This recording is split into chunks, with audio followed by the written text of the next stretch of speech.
só para que vocês entendam um pouco da experiência vivida pelo autista, antes que a gente comece a falar em processo terapêutico, a gente vai precisar entender essa experiência vivida por eles e a forma como eles experienciam esse corpo nesse mundo e como percebem o mundo.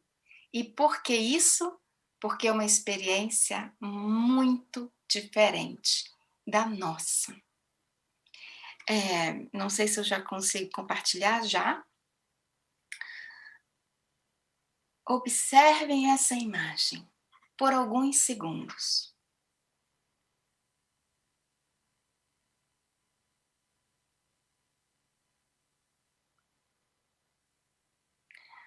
Eu estava com muita dificuldade em compreender em que uma pessoa autista estava querendo me falar sobre a experiência dela no mundo.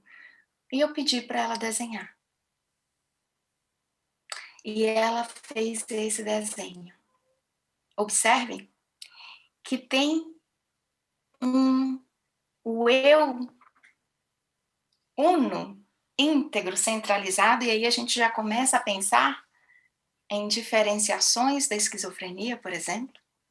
Mas olha esse mundo.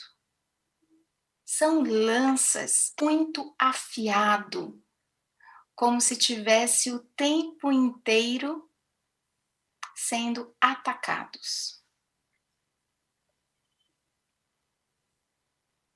Percebam esse corpo.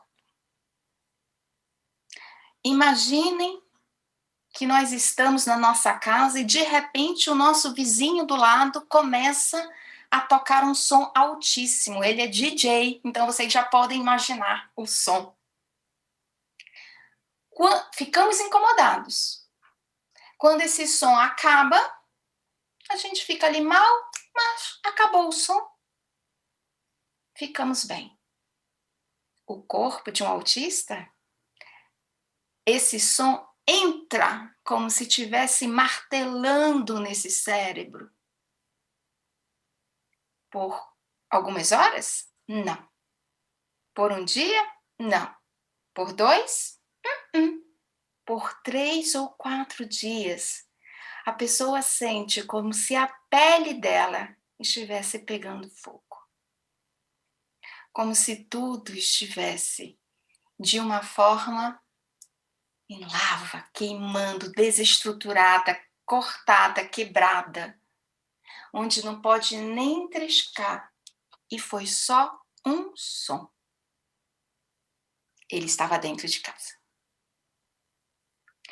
Então vocês já podem imaginar que esse corpo, ele sente muito. Tudo no autismo é muito intenso. O que eu sinto muito. Não tem medida, não tem esse tempo como a gente tem, é tudo presente, intenso, agora. É um presente que se eterniza. E como que fica esse corpo, então, percebendo esse mundo? Observe. Fragmentado. São fragmentos em que eles têm a percepção que eles têm que juntar. O movimento deles é sempre estar juntando.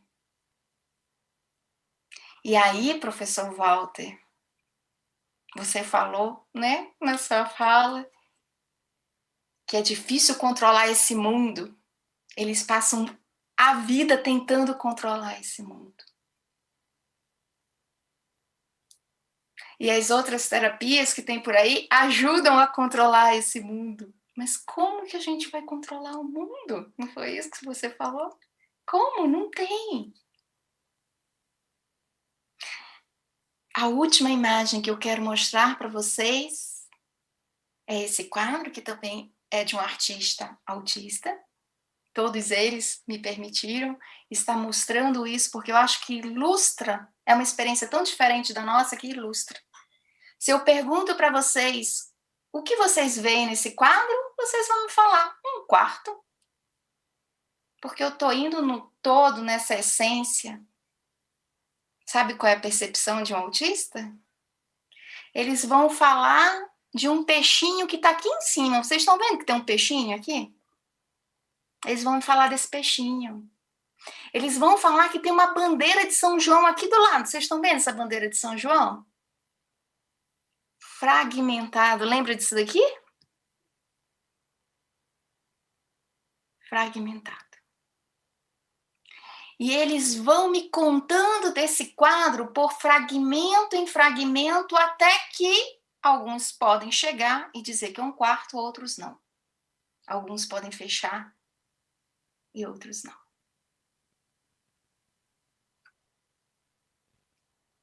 E aí, então, como oferecer algo terapêutico que seja eticamente condizente com a experiência deles?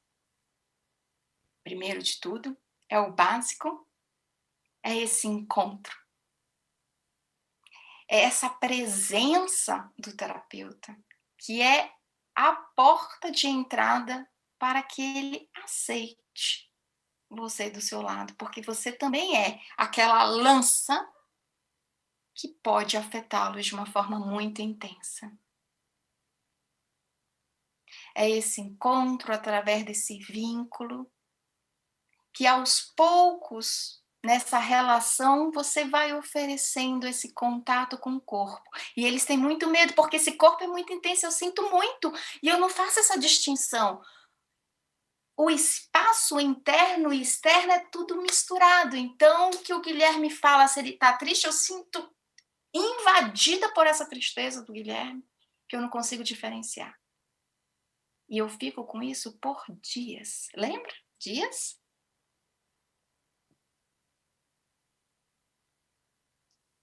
E aí entra a focalização.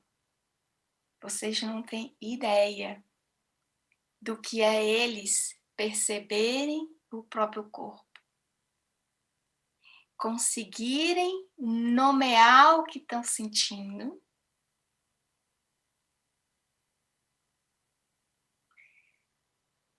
e depois conseguir falar sobre isso, e eles se sentem mais inteiros, íntegros. Porque qual que é o nosso foco enquanto psicoterapeutas humanistas?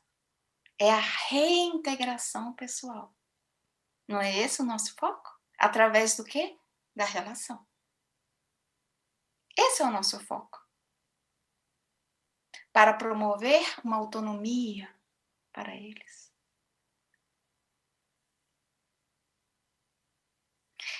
E aí, a depender dos níveis, né? Para quem não conhece muito do espectro do autismo hoje, nós temos o nível 1, que é considerado mais leve, o 2, que é o moderado, e o 3, que é o mais grave. Eu tenho experiência no moderado ao leve, o grave eu uso a pré-terapia, de uma outra forma de contato, mas do 2 e 1, eu uso isso aqui. Individual e em grupo. E em grupo, professor Walter, olha só o que eu estou fazendo, grupo de encontro com focalização com autistas pela internet. E um vai ajudando o outro. Vocês sabem que a nossa relação está tão forte que agora eles me ajudam a achar a minha palavra. Uma vez eles me fizeram uma pergunta, eu fiquei, não, mas não é essa palavra, eu fico, né? E para eles verem como é, aí eles me falaram a palavra, e eu, é isso! Percebam o que eu tô querendo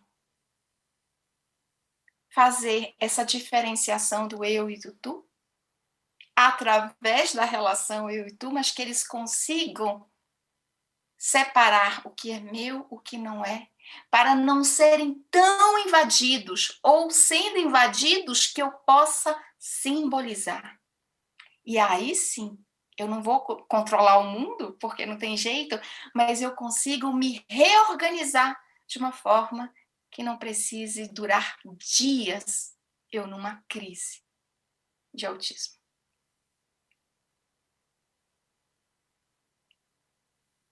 E aí, para finalizar, vem a ética de tudo isso, porque eu entendo que eu não quero que eles sejam modelados pelas nossas regras. Quem disse que as nossas regras são as melhores, né?